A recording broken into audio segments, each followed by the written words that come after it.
Welcome to SeedsInAnApple. Ako po si Apple, isa akong mental health professional dito sa US. Pero ang layunin ng mga videos na ito sana makatulong sa mga kababayan kong Pilipino to learn about mental health awareness, o kaya mga bagay-bagay na makakatulong sa inyo para magkaroon tayo ng emotional resilience. Ngayon po, tatalakayin natin tungkol sa boundaries.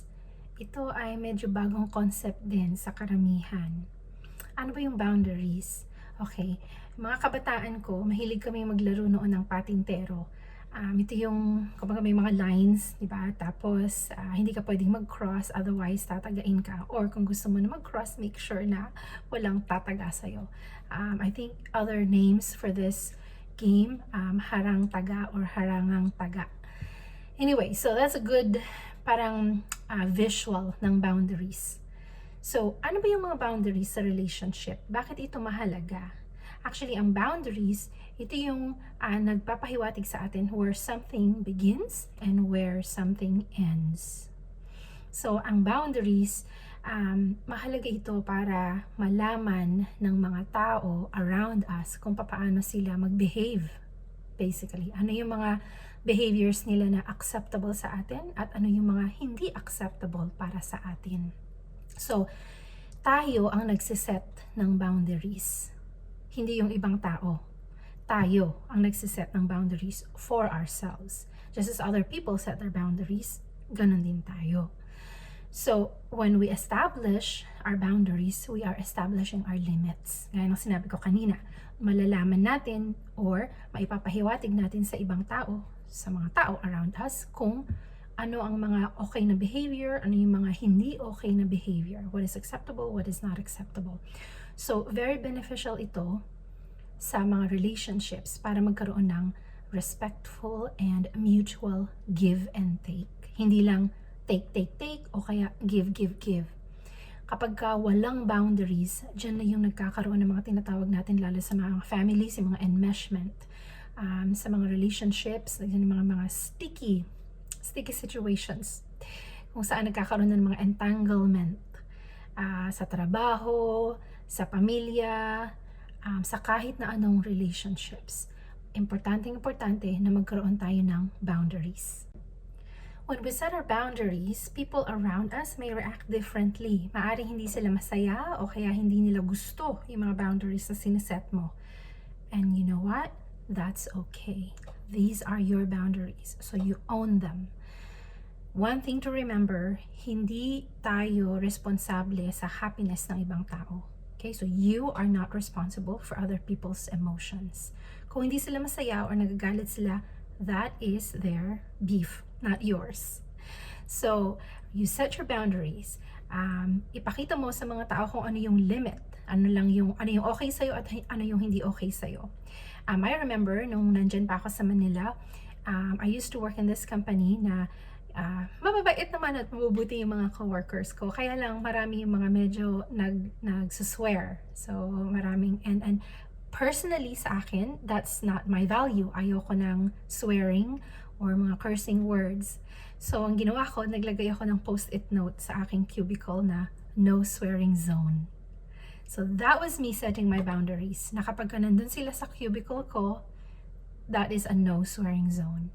And they respected that. That's an example of setting a boundary. Ngayon pag-usapan natin, ano pa yung mga factors o kaya mga key components when we set our boundaries. Tip number one, put your well-being at the top of your priority. Your needs matter too. So alalahanin, again, babalik na naman tayo sa self-care. No? Lagi kong sinasabi tungkol sa self-care. Alalahanin mo na sa haba-haba ng agenda mo sa isang maghapon, dapat ang priority mo at the very top of that agenda is to take care of yourself, such as needing your rest, needing your exercise, needing a downtime for yourself, or kahit na ano pa man yan, to take care of yourself, both your physical, emotional, spiritual, all aspects of yourself.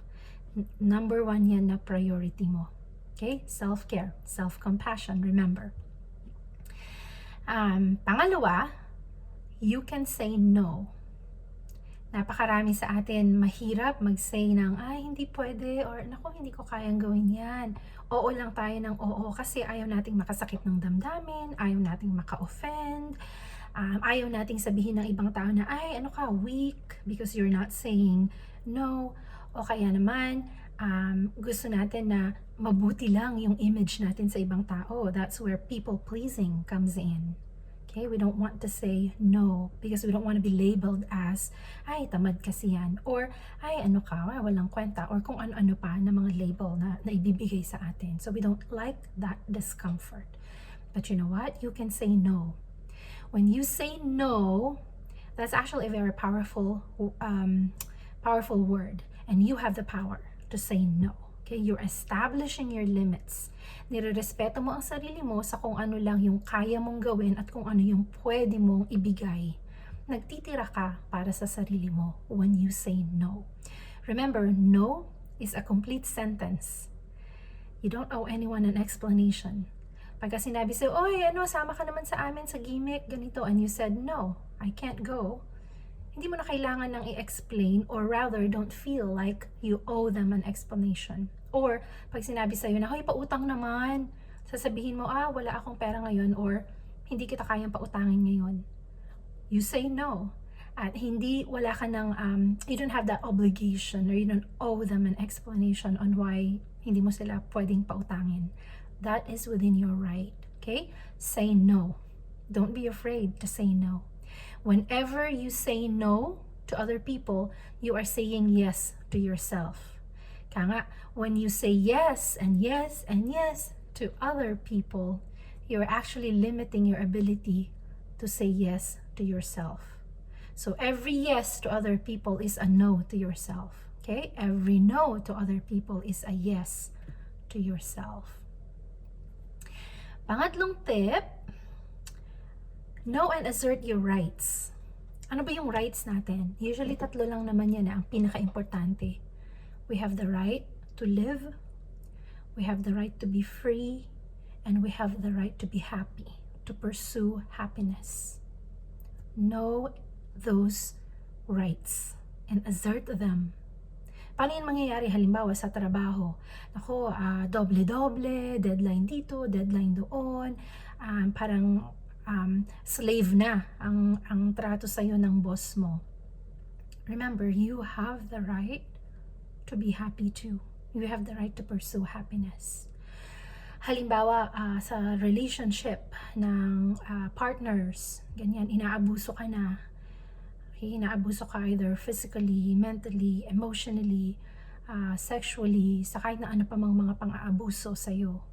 Remember those three rights that you have. You have the right to live, the right to be free, the right to pursue happiness. Karapatan mong maging masaya. So, hindi ka hawak. Kumbaga, hindi yan hawak ng ibang tao. Okay?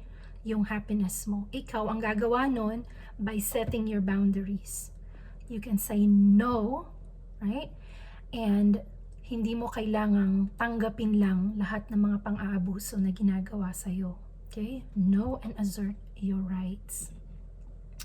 The fourth one, ito napaka-importante, lalo na kahit sa mga kabataan, to teach them about their bodies. Sa atin, bawat isa sa atin. Tatandaan nyo, no one else owns your body but you. Ikaw lang. Ako lang ang may pag-aari ng katawan ko, hindi sino man. Sa mga may asawa, kayo ang may-ari ng katawan ninyo at hindi yung asawa nyo. Lalo sa mga kababaihan natin, hindi porke ay mga nag-asawa, lalo na sa Pilipinas, mga patriarchy na, pag-aari na kita dahil asawa kita. No. Ikaw ang may pag-aari ng katawan mo. At hindi ibang tao. So sa mga kabataan, ganun din ituro natin yan, lalo sa mga kids, little kids. We teach them that they own their body and no one else. Pag nagagawa yan, mas maiiwasan natin yung mga pang-aabuso, sexually especially, child abuse, at kung ano-ano pa mang klase ng mga pang-aabuso. That's very, very key in drawing boundaries. Kung ayaw mo na, halimbawa, ayaw mo magkaroon ng physical intimacy with someone, that is your right. Hindi yung partner mo. Okay, so those are the 4 key components na simple, pero kumbaga foundation kung paano tayo mag-create ng boundaries. So first is, yun nga, to put your well-being at the top of your priority. Pangalawa, na kailangan you can say no. Okay, don't be afraid to say no. And the third one, no one assert your rights. Ang karapatan mong maging masaya, karapatan mong mabuhay ng tahimik, ng malaya, karapatan mong mabuhay. Ayan. At yung pang-apat na ikaw lamang ang may-ari ng katawan mo at wala ng iba. Yun.